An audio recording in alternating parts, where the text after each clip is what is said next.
चल आपण दोघं उडू तर. चल. अरे भाऊ तुमच्यासोबत मला पण येऊ दे की. हा ये बरोबर चलताय. हो ऍक्शन.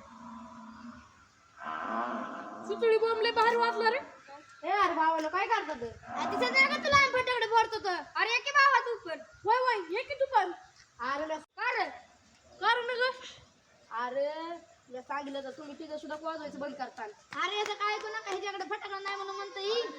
अरे भावा मी जर तुला सांगितलं ना तर तूच वाजवायचं बंद करते.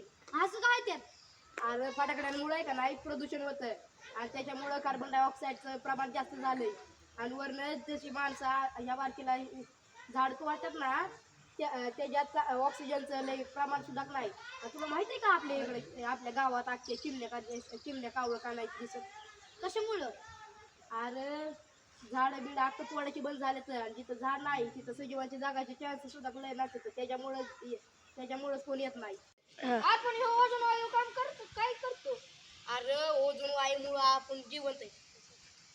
कसं अरे सूर्यापासून येणारा हानिकारक अतिरिक्त किरण आहेत ना ते ओझोन वायूचा तर शोषून घेतो त्याच्यामुळे हे अतिरिक्त किरण पृथ्वीच्या पृष्ठभागापर्यंत पोहोचू शकत नाहीत आणि त्याच्यामुळे आपल्या सर्व सजीवांचे संरक्षण होतं.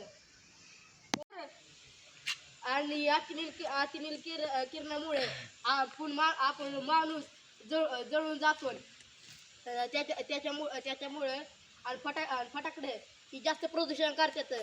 तर त्याच्यापासून एक लहान बाळ असते ना ती दचकून उठतं नाहीतर मग एक म्हातारा माणूस असतात ना त्यांना कानाचे बहिरेपण असे आजार होऊ शकतात. जर तो फटाकडा आपल्या जवळ फुटला ना तर आपल्याला दुखापत होऊ शकते.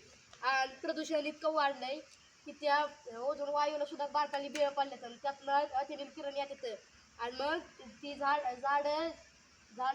बारकाली झाडं जाळू शकते त्याच्यामुळे झाडं लवकर वाढत नाहीत आणि ती प्रदूषण ही करते ती देखील लक्षात घेऊन कंपनी आपली फटाकडे विकतात.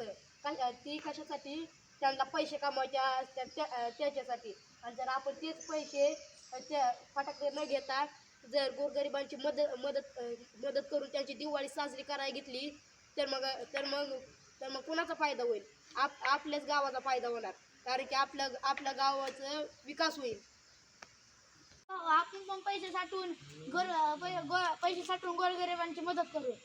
आणि भावा एवढंच नाही तर मग आपल्या मराठी शाळेला आपण देणगी म्हणून ते पैसे देऊ सुद्धा शकतो आणि मग याच्याने आपल्या गावाचा विकास होणार. आपल्या पोत्रे गावाचा विकास होणार आणि आपल्या करमाळा तालुक्यात पोत्रे गावाचाच विकास होणार. देणगी देशी. अरे भावा मराठी शाळेमध्ये आपल्यासारखी गोरगरीब विद्यार्थी राहतात आणि त्या शाळेत मोफत पोषण आहार मोफत गणवेश मिळतात आणि प्रत्येक वर्गामध्ये शिक्षक आपल्या विद्यार्थ्याला टचून शिकवतात.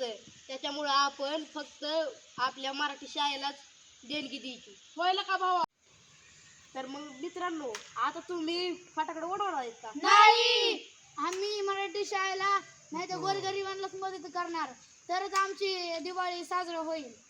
तर मग भावांनो फटाक्यांना घाला आळा प्रदूषण टाळा.